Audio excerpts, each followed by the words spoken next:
anak-anak, apa kabar semuanya? Sehat-sehat ya? Hari ini Bu Fergi mau kita devosi sama-sama. Hari ini Bu Fergi mau cerita dari Kejadian 22 ya anak-anak. Ini tentang Bapak Abraham. Bagaimana Tuhan menguji iman Abraham. Ya, tapi sebelumnya kita mau Oke, lipat tangan, tutup mata. Kita mau selalu dalam doa ya, doa sungguh-sungguh. Mari kita berdoa.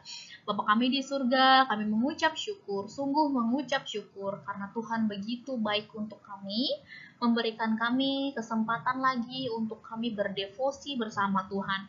Kami mau mendengarkan sedikit dari firman Tuhan dan belajar, serta semakin mengagumi bagaimana Tuhan mengasihi kami manusia. Berkati devosi kami Tuhan dari awal sampai akhir. Dalam nama Tuhan Yesus kami berdoa dan mengucap syukur. Amin. Oke, Ibu Fergi mau kita semua buka Alkitab kita ya. Dari Kejadian 22 ayat 1 sampai 9 ya. Baca semuanya, siapkan. Dari Kejadian 22 ayat 1 sampai 9. Sudah dapat semuanya? Ibu Fergi mau kita baca sama-sama ya. Oke, 1, 2, 3. Setelah semuanya itu, Allah mencoba Abraham. Ia berfirman kepadanya, Abraham. Lalu sautnya, ya Tuhan, firman-Nya, ambillah anakmu yang tunggal itu yang engkau kasihi, yakni Ishak. Pergilah ke tanah Moria dan persembahkan dia di sana sebagai korban bakaran pada salah satu gunung yang akan kukatakan kepadamu. Keesokan harinya, pagi-pagi bangunlah Abraham. Ia memasang pelana keledainya dan memanggil dua orang bujangnya beserta Ishak anaknya. Ia membelah juga kayu untuk korban bakaran itu. Lalu berangkatlah ia dan pergi ke tempat yang dikatakan Allah kepadanya. Ketika pada hari ketiga Abraham melayangkan pandangnya, kelihatanlah kepadanya tempat itu dari jauh. Kata Abraham kepada kedua bujangnya itu, tinggallah kamu di sini dengan keledai ini. Aku beserta anak ini akan pergi ke sana. Kami akan sembahyang, sesudah itu kami kembali kepadamu. Lalu Abraham mengambil kayu untuk korban bakaran itu dan memikulnya di atas bahu Ishak, anaknya. Sedang di tangannya dibawanya api dan pisau. Demikianlah keduanya berjalan bersama-sama. Lalu berkatalah Ishak kepada Abraham, ayahnya, Bapa, saut Abraham, ya anakku. Bertanyalah ia, di sini sudah ada api dan kayu, tapi di manakah anak domba untuk korban bakaran itu? Sahut Abraham. Allah yang akan menyediakan anak domba untuk korban bakaran baginya, anakku. Demikianlah keduanya berjalan bersama-sama sampailah mereka ke tempat yang dikatakan Allah kepadanya. Lalu Abraham mendirikan mezbah di situ. Disusunyalah kayu, diikatnya Ishak anaknya itu dan diletakkannya di mezbah itu di atas kayu api. Nah, anak-anak, suatu hari Tuhan itu punya janji sama si Abraham ya. Ini Abraham ya anak-anak ya. Apa janji Tuhan kepada Abraham? Tuhan akan membuat keturunan Abraham ini sangat banyak sekali. Seperti bintang-bintang di langit dan juga pasir di pantai. Sudah pernah lihat bintang di langit? Sudah ya? Banyak atau sedikit? Banyak sekali. Pasir-pasir di pantai banyak tidak ya anak-anaknya? Banyak sekali. Ada yang bisa hitung bintang di langit? Tidak ya, karena terlalu banyak. Ada yang bisa hitung pasir di pantai ada berapa jumlahnya? Tidak ada yang bisa. Ya, karena apa? Karena terlalu banyak. Dan itu janji Tuhan kepada Abraham, bahwa Tuhan akan memberikan keturunan sebanyak itu anak-anak ya. Nah, tapi Tuhan gak kasih-kasih. Lama sekali. Abraham tunggu janji Tuhan selama 25 tahun anak-anak. 25 tahun itu tuh lama sekali ya. Lama sekali. Ibu Fergi saja sudah usianya 26 tahun. Sudah sebesar ini. Ya. Ini Bu Fergi sampai sebesar ini tuh lama sekali. Nah, Abraham tunggu 25 tahun. Ya, mungkin kalau Abraham sudah punya anak dari 25 tahun yang lalu mungkin sudah sebesar Ibu Fergi ya. Tapi Tuhan gak kasih-kasih. Lama sekali baru Tuhan kasih. Dan Bapak Abraham waktu itu umurnya berapa? 100 tahun. 100 tahun baru Tuhan kasih. Ketika itu Sarah, istri Abraham, usianya 90 tahun. Anak-anak bayangkan ya. Abraham 100 tahun, Sarah istrinya 90 tahun. Kemudian Sarah mengandung anak. Ya, nanti anaknya itu anak laki-laki ya. Ya, jadi anak-anak lihat sudah kakek-kakek, sudah nenek-nenek baru Sarah hamil, mengandung anak. Ya. Kemudian Ibu Sarah melahirkan seorang anak laki-laki yang diberi nama siapa? Ishak. Anak-anak bayangkan mereka sudah menikah. Tuhan janjikan mereka akan punya anak. Tuhan kasih lama sekali sampai Abraham dan juga Sarah ini sudah nenek-nenek, sudah kakek-kakek, baru dikasih anak, baru mereka gendong anak. Anda bayangkan betapa lama mereka menunggu janji Tuhan anak-anaknya. Nah, setelah lahir bertumbuh semakin hari, semakin besar, gitu ya. Tapi tiba-tiba Tuhan suruh Abraham untuk mengorbankan Ishak. Ingat ya, Tuhan minta si Abraham. Tuhan bilang gini, Abraham, korbankanlah Ishak. Anak-anak kalau dulu zaman perjanjian lama, sekarang kan kita memberikan persembahan ya anak-anak ya, dan memberikan hidup kita untuk melayani Tuhan. Itu persembahan kita sekarang. Ya, ingat persembahan kita sekarang, memberikan persembahan dan juga memberikan diri kita untuk melayani Tuhan. Ya, tapi kalau dulu di dalam perjanjian lama, saat orang mau memberikan persembahan itu berupa apa? Memberikan bisa ternaknya, gitu ya, bisa apapun yang mereka hasilkan dan itu dikorbankan, dibakar dan dikorbankan untuk Tuhan. Kalau dulu seperti itu. Dan anak-anak tahu Tuhan suruh apa? Abraham korbankan Ishak. Itu artinya apa anak-anak? Tuhan suruh Abraham untuk membawa Ishak menjadi korban bakaran anak-anak. Mau dibakar dan dipersembahkan kepada Tuhan. Anak-anak kalau dibakar itu jadi mati tidak ya? Iya. Anak-anak bayangkan Abraham sudah tunggu Ishak begitu lama. Tapi Tuhan suruh apa? Tuhan suruh korbankan. Tuhan suruh Ishak tuh dibakar. Siapa yang disuruh? Abraham. Anak-anak, Ibu Ferdi kalau misalkan Ibu Ferdi punya adik saja ya, harus dikorbankan, harus dibakar, Ibu Ferdi tidak mau. Mungkin papa mama kalian juga nggak mau, ya, mengorbankan kalian, membakar kalian, pasti nggak mau. Sama seperti Abraham maksud Ibu Ferdi ya. Abraham sudah menunggu begitu lama, kemudian malah anaknya disuruh dikorbankan. Ya ampun, Ibu Ferdi tidak habis pikir ya. Oh Tuhan suruh seperti itu ya. Ternyata anak-anak Tuhan mau menguji.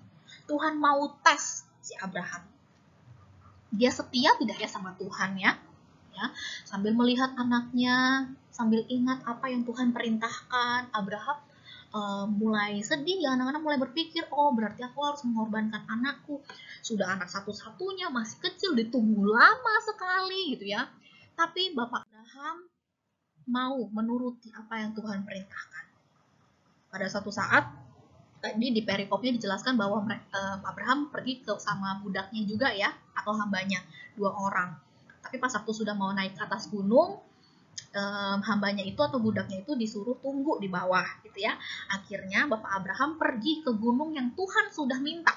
Tuhan sudah bilang pergi ke gunung itu gitu ya. Nah, kemudian Bapak Abraham dan anaknya Ishak pergi ke atas gunung Moria namanya anak-anak ya. Untuk membakar persembahan. Siapa persembahannya itu? Itu si Ishak mau dipersembahkan, mau dibakar anak-anak ya. Kemudian dalam perjalanan Ishak ini bertanya, "Papa, kok kita mau persembahkan, tapi kita tidak bawa domba, kita tidak bawa kambing? Kemudian apa yang akan kita persembahkan kepada Tuhan?" Kata Ishak begitu. Tadi dia tanya sama Papa Abraham nih. Tuh ya. Tapi Abraham bilang apa? Abraham dengan sedih, dia jawab begini, "Tenang Ishak, Tuhan akan menyediakan korban bakaran itu pas waktu kita sudah sampai di atas sana." Terus Ishak iya aja, oh iya, ya. Padahal Abraham sudah dengan sangat sedih ya anak-anak ya, dia tahu bahwa anaknya yang akan menjadi korban, bahwa anak ini akan dibakar gitu ya. Nah, sampai di atas sana, kemudian Abraham bikin mesbah ya, bikin tempat untuk bakar. Kemudian Bapak Abraham menaruh kayu api, kemudian Ishak diikat dan ditaruh di atas mesbah itu. Anak-anak lihat Ishak sudah ada di atas mesbah, mau dibakar anak-anak. Aduh anak-anak, bayangkan betapa sedihnya Bapak Abraham pada waktu itu ya anak-anak ya. Nah, Ishak tahu bahwa tidak ada anak domba, tetapi Ishak tahu bahwa dia yang akan dikorbankan.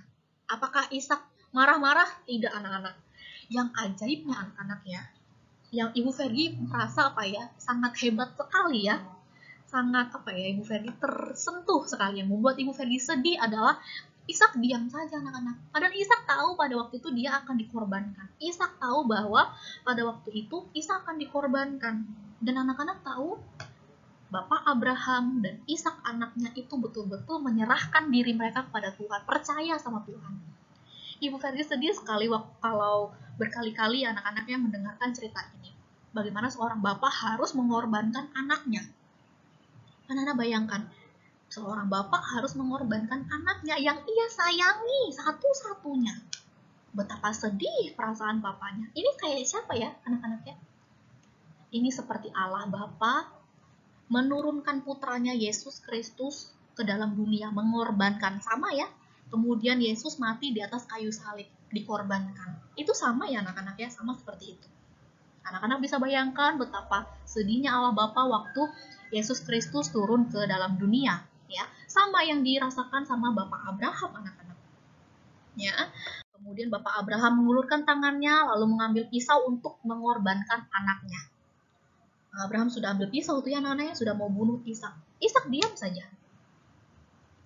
Dia hitung 1, 2, tiba-tiba Tuhan berseru, Abraham, Abraham, jangan korbankan anak itu.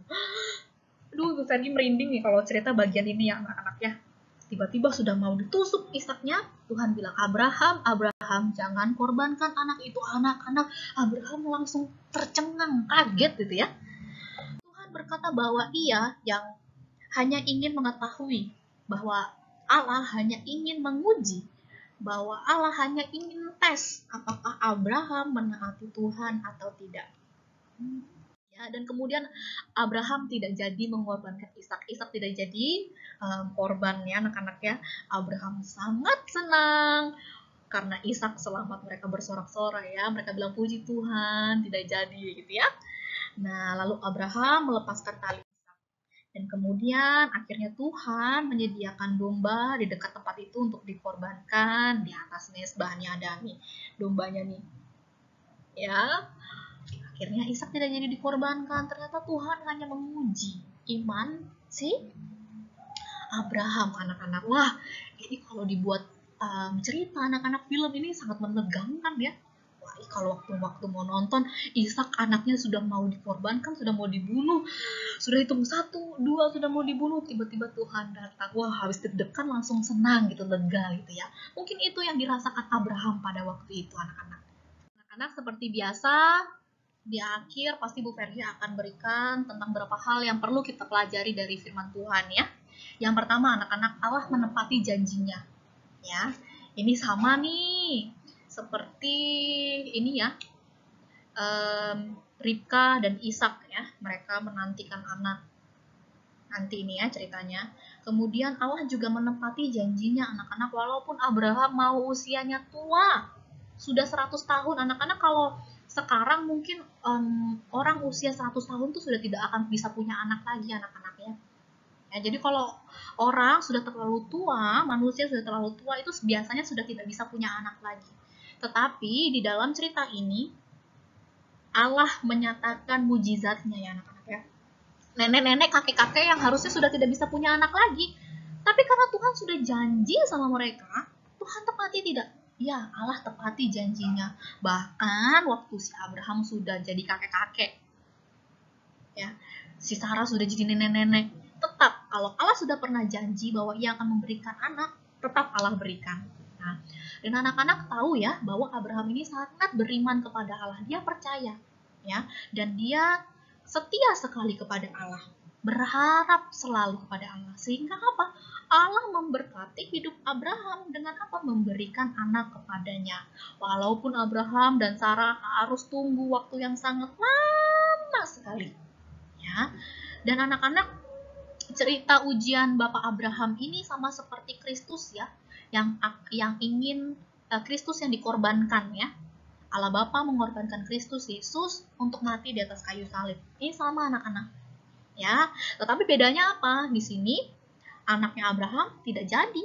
Tuhan yang menyediakan, ya kan? Tuhan yang menyediakan dombanya kan? Nah, sama seperti Allah Bapa waktu ia mengorbankan Yesus Kristus untuk apa? Mati di atas kayu salib untuk apa? Untuk kita. sama seperti itu ya. Jadi Yesus Kristus adalah korban yang sempurna anak-anak ya. Nah, jadi anak-anak, Bapak Abraham diuji sama Allah ya. Harusnya manusia bisa aja marah tuh anak-anaknya kalau janji tidak ditepati. Misalkan anak-anak dijanjiin sama papa mama, dijanjiin apa saja, pasti kalian tagih-tagih terus kan papa mamanya kan. Walaupun papa mama bilang sebentar nanti, pasti kalian marah-marah ya kan. Tapi apa yang terjadi sama Abraham? Tidak, dia sabar menunggu. Adakah anak-anak yang bisa sabar menunggu terhadap janji? Siapa yang sudah bisa bersabar kalau dijanjiin sama papa mama? Sudah bisa, itu good sekali. Ya, karena janji itu pasti akan ditepati, apalagi janjinya Allah ya, bahwa janjinya Allah pasti akan ditepati, dan Abraham percaya itu. Abraham tunggu waktu yang sangat lama sekali anak-anak. Ia percaya bahwa Tuhan akan menepati janjinya, makanya Abraham gak marah-marah sama Tuhan. Bisa tidak ya Abraham marah-marah? Seharusnya bisa. Semua manusia bisa marah ya anak-anak ya. Tetapi apa yang dilakukan Abraham? Abraham gak marah-marah. Abraham sangat beriman dan ia sabar, setia berdoa kepada Tuhan dan terus berharap. Ia tahu bahwa Tuhan akan menepati janjinya. Wah, indah sekali anak-anak ya cerita hari ini. Ibu Vergi berharap ini kita bisa ingat terus ya anak-anak ya. Di sini kita belajar bahwa Tuhan bisa membuat segala sesuatunya indah. Tuhan menepati janjinya. Tuhan memberkati hidup orang yang setia kepadanya. Tuhan memberikan korban yang sempurna untuk menebus dosa kita. Siapa? Yesus Kristus. Hebat ya Tuhan kita ya. Bahkan pada waktu saat-saat terakhir nih, anaknya udah mau dibunuh, udah hitung 1, 2, udah mau dibunuh. Tuhan sediakan korban itu. Sediakan domba, kambing domba untuk Abraham. Jadi anaknya tidak jadi mati deh. Ya, keren Tuhan kita ya. Oke, hari ini devosi kita sampai situ. Kita mau berdoa ya. Mari kita berdoa. Bapa kami di surga, kami mengucap syukur hari ini kami kembali diingatkan tentang betapa besarnya Tuhan, betapa sayangnya Tuhan buat kami. Kami mau belajar bergantung dan percaya terhadap janji Tuhan.